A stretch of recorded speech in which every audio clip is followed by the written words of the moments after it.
Grabando. ¿Por ahí? Sí. ¿Puedes decirme tu nombre completo, fecha y lugar de nacimiento? Mi nombre es Víctor Hugo Cisneros, nací el 19 de enero del 58 en la ciudad de Catamarca, en San Fernando del Valle de Catamarca. ¿Tu relación parental con el soldado caído y su nombre? Mi relación con quien está en Malvinas es uno de sus 9 hermanos y el nombre de quien está allí es Mario Antonio Cisneros. ¿Qué recordas del 2 de abril del 82? A la madrugada, 6, 7 de la mañana, todas las radios, toda la televisión del país anunciando que se había de nuevo anexado, políticamente recuperado las Malvinas.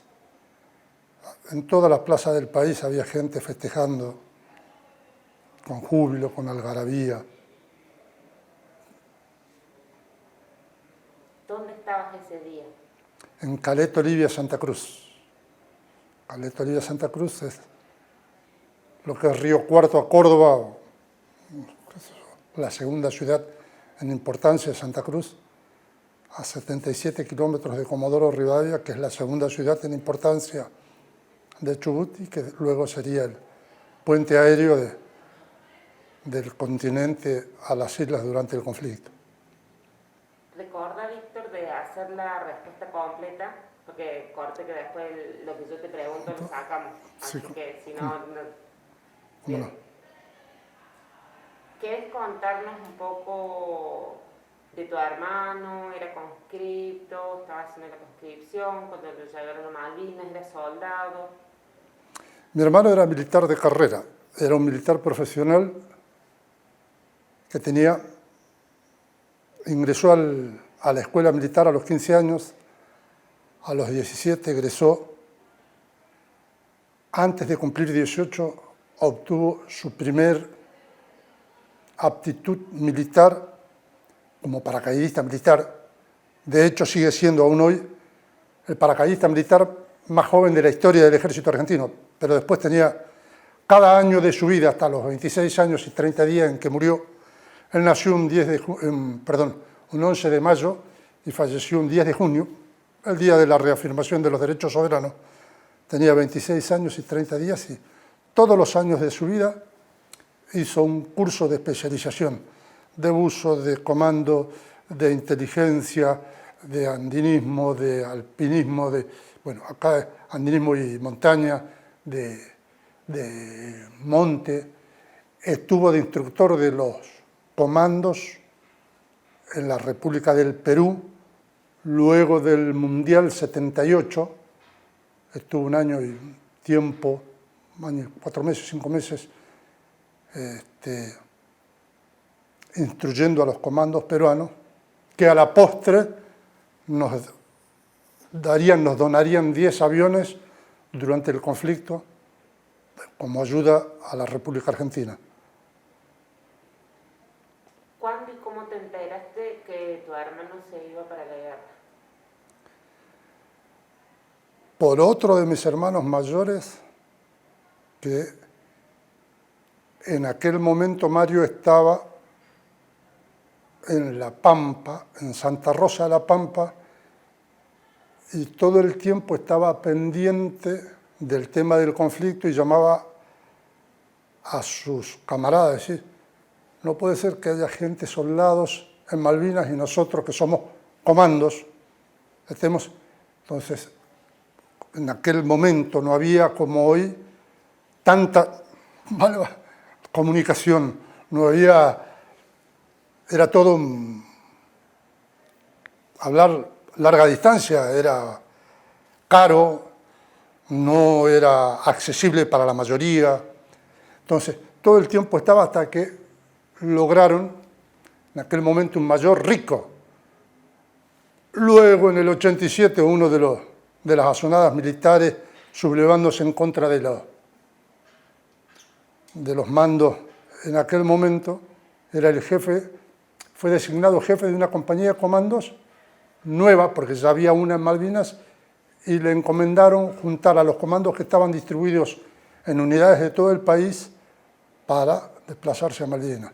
Entonces me llama mi hermano más grande y me dice, che, ahí a Mario por suerte, dice, lo convocaron a la Escuela de Infantería para que vaya a Malvinas.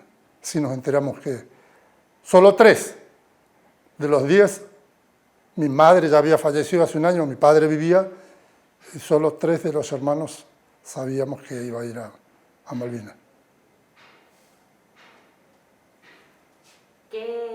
¿Cuál fue tu reacción cuando te enteraste que tu hermano iba para Malvinas?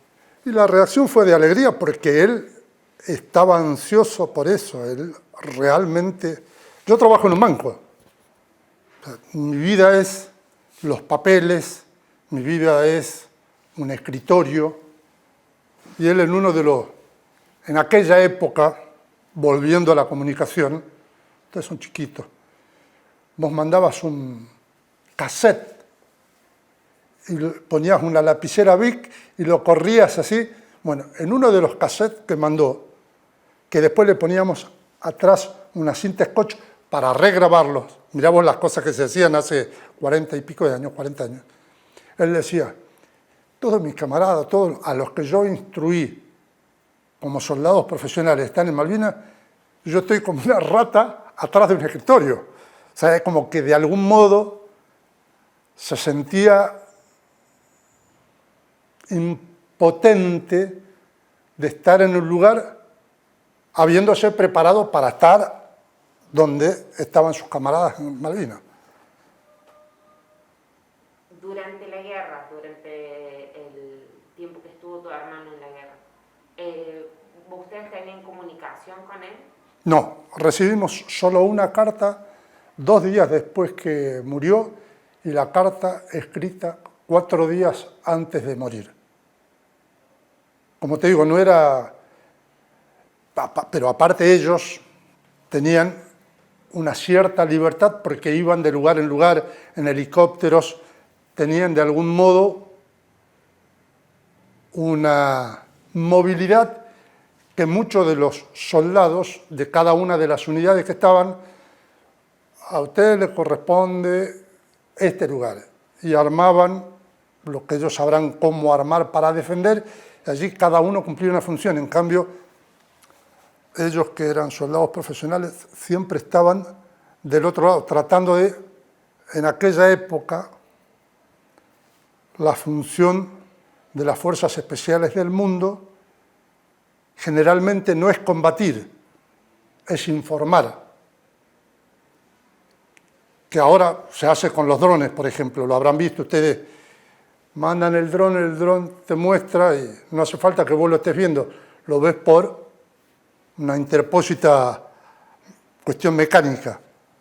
Y ellos andaban todo el día y no tenían mucho tiempo. Es más, de día, para estar detrás de las líneas enemigos, trataban a donde lo agarraba el día, allí se quedaban, hasta la noche, para poder movilizarse, porque en Malvinas, como en nuestra Patagonia, no hay casi vegetación, no hay árboles, no hay... No sé si alguno de ustedes conoce la Patagonia, no hay... Así es. Y en las ciudades sí. O sea, cuando usted entra en una ciudad hay algunos árboles y están todos hacia el este, porque el viento en el sur viene de la cordillera hacia el mar. Entonces los pocos árboles que hay están torcidos hacia el lado del mar. ¿Recuerdas qué decía la carta? Y que estaba contento, que estaba en el lugar que quería estar, que nos quedemos tranquilos, que eso era lo que él quería hacer, que realmente estaba en su salsa. Y después búsquenlo en Google, en YouTube, y van a encontrar varias, una de las tantas, escritas cuando instruía, decía, mi respuesta no es rendirme, después de muerto hablaremos. Hoy, a una de mis hermanas le mandaron una carta por un acto, porque como nacimos en Catamarca nosotros, y Catamarca hace poquito ha cumplido el bicentenario también, está dentro de las personas destacadas de la historia de Catamarca. Esta mañana, a las 7 de la mañana, me dice, mira lo que me mandaron. Y una carta dirigida al sargento Mario Cisneros. Entonces yo le contesto, después cuando cortemos te lo voy a mostrar. O sea, mirá lo que decía Mario, después de muerto hablaremos. Casi 40 años después de su muerte, le mandaron una carta a su nombre, sí. O sea, su vida era esa. Él era un buen soldado, le gustaba. De hecho, en algún momento, una novia que tenía, que cuando nosotros éramos jóvenes teníamos novia por varios años, se iba a hacer un curso y la novia se enojó y le dijo, Mario, tenés que elegir entre el curso y yo. Y eligió el curso.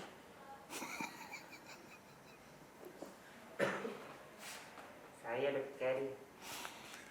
Estaba convencido de lo suyo, era realmente como su vocación.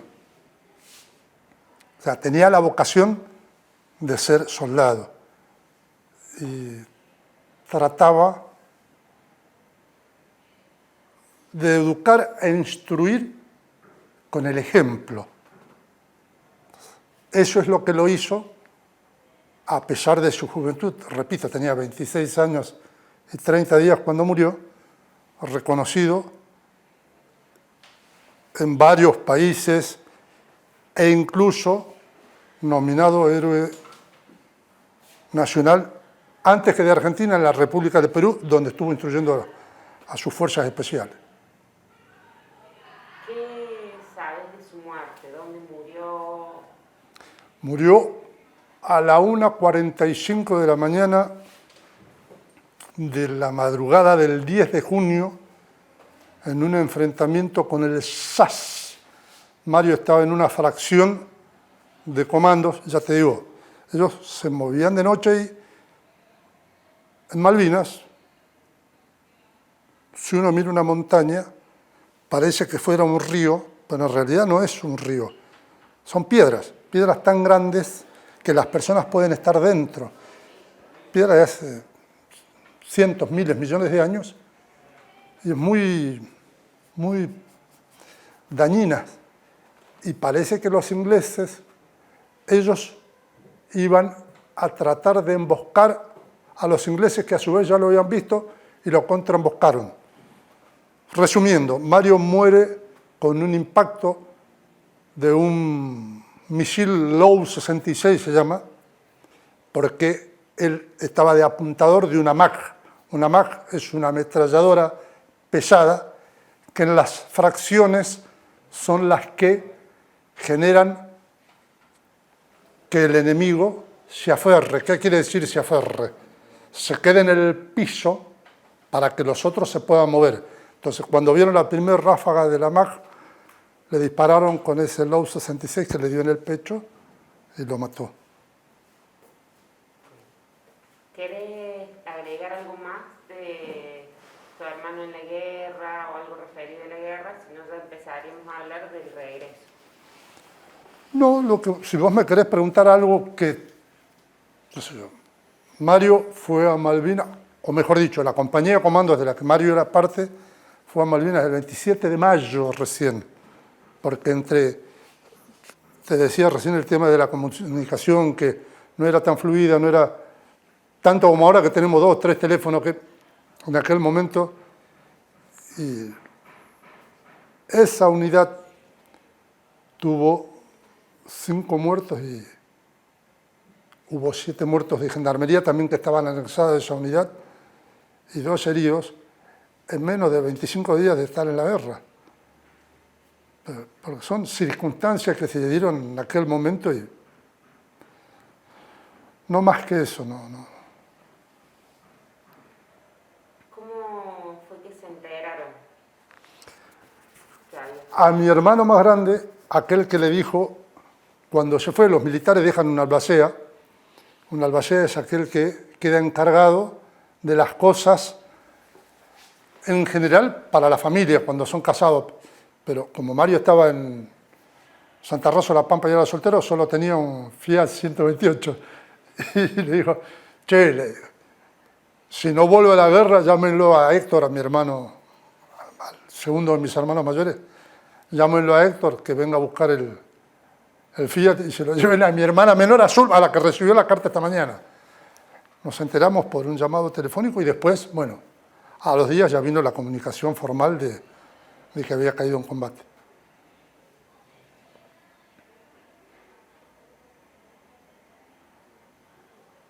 ¿Cómo te sentís al hablar de la guerra luego de 40 años? ¿Y cómo te sentiste, digamos, cuando empezaste a hablar de la guerra como familiar de un caído?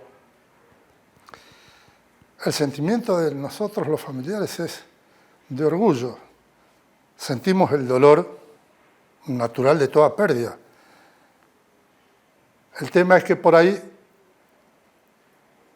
para un soldado, dicen los que saben, yo nunca fui, no tengo esa vocación, pero dice, no debe haber mejor muerte para un soldado que la de morir en combate. Entonces, atento a lo que él manifestó en aquella carta y en el que también lo vas a encontrar en YouTube, un pedacito de aquel cinta de cassette que decía, mientras están mis camaradas allá en las Malvinas, yo estoy atrás de un escritorio, como una rata, como un ratón atrás de un escritorio.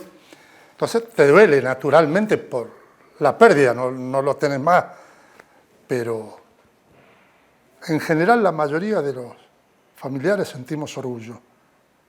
Estamos orgullosos y quedará en la historia, más allá de las circunstancias del conflicto, cuando se hablen de personas que dieron testimonio por nuestra República Argentina, entre tantos estarán los caídos en Malvinas. Nosotros los familiares, en general, yo siempre digo, cuando me preguntan, por suerte mi mamá hace un año que debe haber fallecido, porque para una mamá no, debe ser complejo el tema de perder un hijo. Yo soy varón, no voy a ser mamá, pero mi papá también, como toda persona grande, estaba dolido, pero orgulloso. Pero en general, mira que hemos andado, de hecho con Héctor, hemos creado la comisión de familiares, allí nomás, apenas terminó el conflicto, y conocimos a cientos, a miles de familiares de caídos, y la gran mayoría, siempre no hay que generalizar porque pero la grandísima mayoría, orgullo, orgullo, orgullo, orgullo. Ahora te voy a mostrar, hoy cumplió años la mamá de un caído, y te voy a mostrar después lo que dice cada uno. Y siempre hay una banderita. El orgullo de pertenecer a la historia de alguien que dio testimonio con su vida en defensa de la patria. ¿Cuál fue su objetivo principal cuando empezaron a organizárselo? O sea, a generar la comisión de familiares. Saber, en realidad, porque viste cómo es el ser humano, cómo somos en los clubes, cómo somos. Cuando ganan, ganamos, nos incluimos, y cuando pierden, perdieron, nos excluimos. Entonces, como esto fue medio traído de los pelos, los trajeron medio a las escondidas, había algunos que la pasaron muy mal, no solo con el tema del conflicto en sí, sino hasta de el estar lejos, porque Malvinas tiene casi 14.000 kilómetros cuadrados de superficie. Y la turba, yo he ido con 2 de mis hijos y mi esposa ya, el año que viene, si Dios quiere, vamos a ir todos juntos. Por allí pisás y te hundís hasta la rodilla. Entonces, no era fácil. Nosotros que no teníamos... Porque también al final me parece que nunca se pensó que Gran Bretaña iba a hacer tanta inversión para venir. Eso es lo que particularmente yo creo. Y cuando volvieron, no sabíamos, y este y el otro, entonces comenzamos a reunirnos. Arrancamos siendo 7 y fuimos a buscar a ver, ¿cuántos? Sabíamos lo del crucero, pero no sabíamos cuántos habían sido. Entonces después dijeron, porque en realidad el crucero murieron 323, pero no murieron los 323 en el momento en que se hunde el crucero. Murieron después en las balsas, murieron después ahogados, porque la balsa también se rompió y se hundió. Entonces, ahí comenzamos a recolectar. Y te digo, ustedes tienen la suerte de estar en esta época donde la comunicación es mucho más fluida. En aquella época todo era a pulmón. Y hablar por teléfono era... Y todavía aún hoy la Comisión de Familiares de Caídos en Malvinas sigue siendo una ONG que no tiene ninguna subvención de ninguna naturaleza. O sea, se mantiene por la cuota de los socios. Perdón que moleste, ¿quiere agua? No, no, está bien. Bueno, cualquier cosa me dice, está bien. Está acá. ¿Cómo sentís digamos, el trato que tuvo el Estado hacia los familiares de los veteranos? Abandono. Si tengo que explayarme, hasta la ley que hicieron, a veces hasta los mismos veteranos se enojan conmigo. O sea, yo soy clarito, lo blanco es blanco, lo que no es blanco no es blanco. No hay grises en la vida. Usted está vivo o está muerto. Está vivo y si está muerto, está muerto. Un día le dije a alguien muy importante de la Argentina, hacemos las cosas mal. ¿Por qué me dice? Sí, porque en general, la ley que hicieron en su momento, del 2 de abril, dice el Día de los Veteranos de Guerra y los Caídos en Malvinas. Y se enojaron conmigo. Me dice, pero porque usted... No, le digo. Usted piense lo que quiera. Ahora, el sentido común es, si usted le da más importancia, los que cayeron en el conflicto dieron testimonio con su vida de defender la patria. En absoluto, al contrario, admiro y soy amigo y conozco a muchísimos veteranos, de los cuales soy, de hecho, vamos, con 2 o 3 de ellos ya fuimos como 4 veces a Malvinas, pero conozco a veteranos de todo el país. Ahora, no es más importante el que volvió que el que quedó. Entonces la ley debería decir el Día de los Caídos y los Veteranos de Guerra. Me dice, pero es jodido usted. Sí, le digo, la realidad es jodida. Una vez le dije a un presidente de la Nación, en el campo suelen decir, dime de qué te alabas y te diré qué careces. Y me dice, sí, tienes razón, porque por ahí te dicen, a todo que sí, le digo, el himno dice muchas veces, y cada vez en un tono de voz mayor, al gran pueblo argentino salude. Me queda mirando. Y termina diciendo, no una, sino 3 veces, y en un tono de voz cada vez mayor, o juremos con gloria morir. Y acá estamos.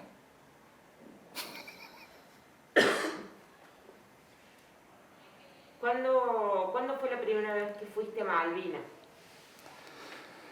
Fuimos nosotros en un barco en el 83, en el famoso lago Lácar, que no nos dejaron pasar los militares de Puerto Madryn. Y nos volvimos. Después en el 90 fuimos en un vuelo de la Cruz Roja Internacional. Y después debo haber ido ya 10, 12 veces, alguna vez, como te decía, con las viudas de los caídos de los pilotos de la Fuerza Aérea. Y después, desde el 2014 fuimos a lo del Papa, desde el 2015 para acá debo haber ido 4 o 5 veces, pero ya vamos una semana, porque los vuelos, acá hubo dos miércoles, un vuelo de Córdoba a Montplacén y lo suspendieron, pero generalmente vamos un sábado y volvemos otro sábado y embarcamos en Río Gallegos para Malvinas. He ido varias veces. Y alguna vez, en el 98, en un avioncito, en aquel momento con 13 madres, 12 madres, 2 hijos, otro hermano y yo y un cura. En un avioncito metro, estuvimos en el aeroparque, tenía que salir el avión para llegar allá a 8 de la mañana, terminamos saliendo como a las 12 y pico. Todo el día llovía, ¿no? Y me dice, che, flaco, dice, está complicado, dice, un piloto, un cordobés y un catamarqueño, de casualidad. Pero si ustedes quieren, vamos. Entonces nos pusimos todo ahí en la sala de situación de la parte militar, donde van todos los funcionarios, ¿viste? Cuando bajan por aquel lado de la parte verde. Y le pregunté, mire que dice que se va a mover, ¿estamos de acuerdo en ir? Si quieren ir, vamos, si no, volvemos al hotel y vamos. No, todas las mamás dijeron, vamos. Yo hacía de mozo en el avión, ¿no? Y no, un avión chiquito, tenía que estar agachado así. Y fuimos. Una tarde, llegamos bastante tarde, llegamos como a las 4 de la tarde. Bueno, esa es otra cosa, en Malvinas, o en la Patagonia, o en Ushuaia, en el verano son las 10 de la noche y está de día, y son las 4 de la mañana y está de día, y en el invierno son las 5 de la tarde y está de noche, y son las 9 de la mañana y está de noche también, por el lugar donde está el globo terráqueo. Así es que toda una historia. La gesta y hasta la geografía de Malvinas, porque no hay casi árboles en Malvinas. Si usted mira en Google Maps ahora, va a encontrar poquitos, casi ningún árbol. Y todos los árboles que le digo, que están todos torcidos hacia el este.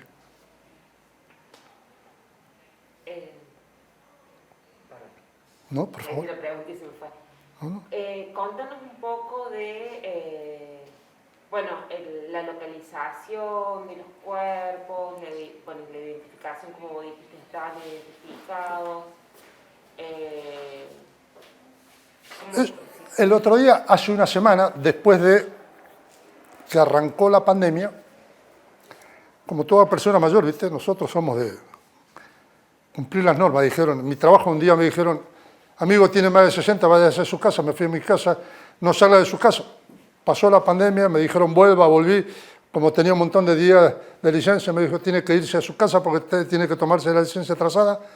Y nos reunimos con las hermanas que quedamos y sus maridos la semana pasada en las termas de Riondo.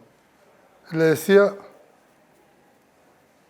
porque mis otros 2 hermanos varones fallecieron hace poquito, en 7 meses, los otros 2 varones. Y el tema de la localización yo siempre estuve en contra. Entonces, charlando ahí, me dice Gladys, una de mis hermanas, ¿y en qué quedó? Yo sigo no estando a favor. Me dice, ¿por qué? Y me dio como que de algún modo ella sentía, pero para mí, está bien, le digo, yo respeto, cada uno siente como puede, como le sale, no hay un manual, se debe sentir así, cada uno piensa, siente y quiere como, ahora le digo, yo siempre estuve en contra y voy a seguir estando en contra, ¿por qué? Porque es una manera de honrar a los que no tienen la posibilidad de, los 323 del crucero, todas las viudas, los maridos de las viudas de acá de Córdoba, que al avión lo derribaron acá, lo derribaron allá, lo derribaron allá, lo derribaron allá. De esos no hay localización posible. Entonces, de algún modo, pensando, yo soy el que tiene más cercanía con Mario, con quien murió en combate, teníamos 1 año y 7 meses de diferencia. Él tenía 26 años y 32, yo tenía 24 años. Yo nací el 19 de enero, cuando él murió, 24 años y medio casi. Y sé que él hubiese pensado como yo pensaba, más allá de que, repito, no tengo ni así de vocación de nada de eso. Trabajaba en aquella época y sigo trabajando en el mismo lugar, en distintos lugares, trabajo en un banco, pero el tema es, ¿para qué saber yo si estaba acá, allá o allá, si en realidad habían muerto, como murieron todos, por la gesta de Malvinas? Y mi hermana Gladys dijo, vos sabés que para mí era una necesidad saber específicamente cuál era el lugar. Entonces Héctor, el otro hermano con el que creamos la Comisión de Familiares en el 82, con bastante buen criterio también dijo, si hay uno que tiene la necesidad de saberlo, por una cuestión de somos hermanos, entonces ¿cómo le vas a negar que quiera saber este es el lugar? Así es que, pero una linda conversación tuvimos la otra noche ahí, los hermanos y los esposos, respecto de la localización de las tumbas de Malvinas. Cosa que en el fondo agradezco porque hay, como mi hermana Gladys, otras personas que deben haber querido saber, pero particularmente a mí, ir a Malvinas, pisar las Malvinas, ir al cementerio, anduve por todos los lugares en Malvinas. Con eso me recontrasobra. A mí, que no es lo mismo que a los otros. Cada uno, repito, hace, dice, como puede, como le sale. Mira, una pregunta que me quedó cuando decías que iban a Malvinas, que habías ido muchas veces y se quedan. ¿Cuál es la relación con los malvinenses? Ellos son respetuosos, son, ¿cómo decir? Allá siempre lejos, pero son respetuosos. Lo que pasa es que nosotros vamos y pintamos cosas, hacemos grafitis y a ellos no les gusta. Ellos de algún modo están en el medio de un lugar donde no es su lugar y no los aceptan allá. Entonces, en Malvinas hay alrededor de 2.200 habitantes, de los cuales el 20%, 18% debe ser chileno, y Santa Elena, una isla que está cerca en el Atlántico, y hay muy poquitos ingleses. A su vez ellos tienen en Mont Placent, donde está el aeropuerto militar, donde se arriba ahora, no en el aeropuerto de Puerto Argentino, donde se arribaba en el 82, un contingente de alrededor de 3.000 soldados, que también los que más o menos manejan eso son ingleses, pero la mayoría son de otras nacionalidades que están al servicio del Reino Unido. Pero la relación en general es de respeto. Cuando nosotros llegamos en contingente, viene el jefe de policía, nos dice si necesitan algo. Pasar por ahí también, hemos ido varias veces con veteranos de guerra que volvieron a su lugar en el que combatieron y perdieron a un camarada, y no hay forma de... Usted siente como puede, y más en esas situaciones que no son habituales y no son naturales. Entonces por ahí también nosotros, como parte de la Comisión de Familiares, ir a tratar de contener de algún modo, a compatibilizar el dolor por el caído, la muerte, el sentimiento de haber estado en la guerra y de los isleños que se vieron involucrados en un conflicto en el que incluso algunas bombas de los propios ingleses les cayó al pueblo. Bien, bueno, para mí estaría, no sé si quieres contar algo más, no sé si a vos te parece eso importante contar algo más. Me gustaría destacar, viste que a veces, lo que te decía al principio, cuando ganan, ganamos y cuando pierden, perdieron, como en la gesta, en realidad, la batalla se perdió, se minimizó los chicos de Malvinas, porque tuvieron frío, porque tuvieron hambre. Y en realidad era el momento. En todas las guerras en la historia de la humanidad se tiene hambre. Y si está en un lugar frío, tiene frío, y si está en un lugar cálido, tiene calor. Si está en un lugar frío, se muere frío, y si está en un lugar cálido, se muere deshidratado, porque es una guerra. Entonces, ¿viste cómo a veces lo obvio? Dice, ay, pobrecito, no le tenían que tejer un soldado y en la guerra. Por ejemplo, cuando íbamos con los contingentes, íbamos al cementerio inglés, que está allá en el estrecho San Carlos, cerca de donde están las famosas fotos esas que están desembarcando ellos. Hay soldados ingleses de 16 años sepultados allí. Entonces, ¿qué quiero decir? Dice, ay, los chicos de la guerra. No, eran soldados.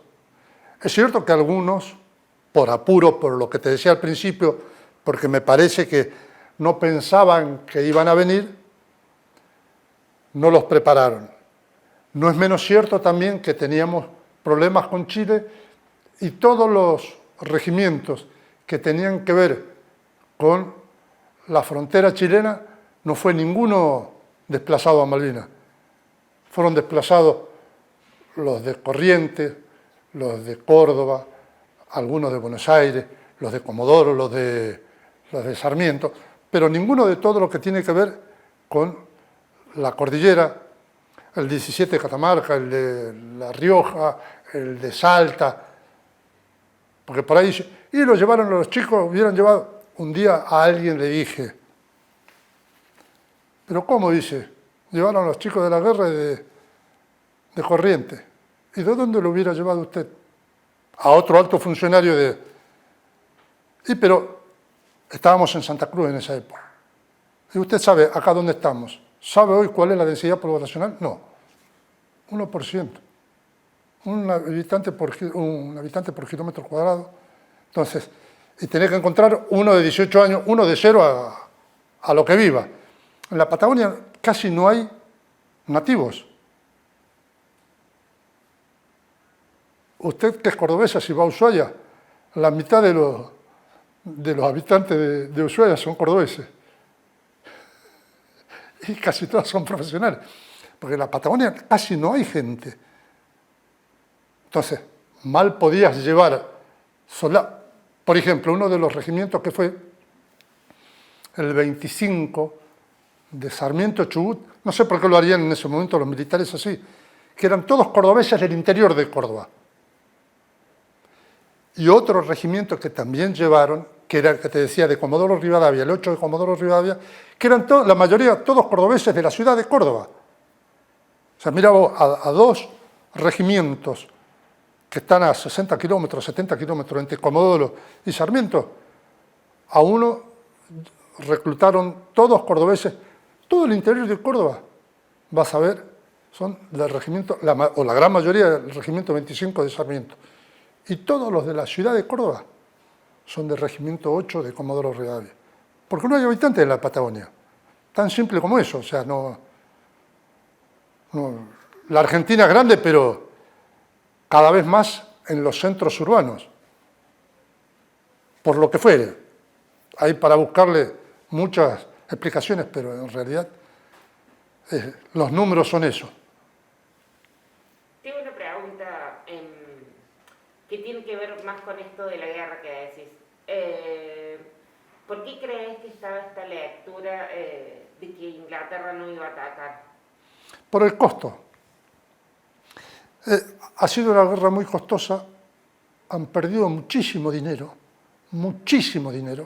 y tampoco se dice que, lo dijo en uno de los libros que dice No Picnic, porque muchos dicen, viste que dice, ay, perdieron, ay, los chicos. Si la guerra se hubiera estirado por 3 o 4 días más, porque ya estábamos en invierno, los ingleses iban a tener que volver. Después iban a rearmarse, como es su historia, y volver a tomar las Malvinas. Pero han tenido un costo en dinero, tanto es así que su secreto está hasta 2069, creo que lo tienen. Yo he estado 2 veces ahí en Londres, en el Museo de Malvinas. Es más, vi la boina de un comando amigo mío. ¿Qué quiero decir? A mí me parece que la lectura de quienes condujeron aquello era, porque en algún momento incluso Belaúnde Terry, que era el secretario general de las Naciones Unidas, no sé si bien digo de las Naciones Unidas, te dijo, vamos a poner una bandera argentina, una bandera de la ONU y una bandera inglesa, y las mismas autoridades argentinas dijeron, no, como ahora que estamos nosotros, no queremos compartirla. Y 20 días después, un mes después, nos terminamos volviendo. Y pusieron de nuevo la bandera ellos. Pero eso es lo que a mí me parece. De lo que me parezca, lo que sea. ¿Eh? Sí, es una pregunta. Bueno, es una pregunta sin respuesta, por eso te digo no. Sí, la verdad que sí, que es sobre algo supuesto. Bien, claro, yo sí, para mí estaría. Muy bien. Muchas gracias.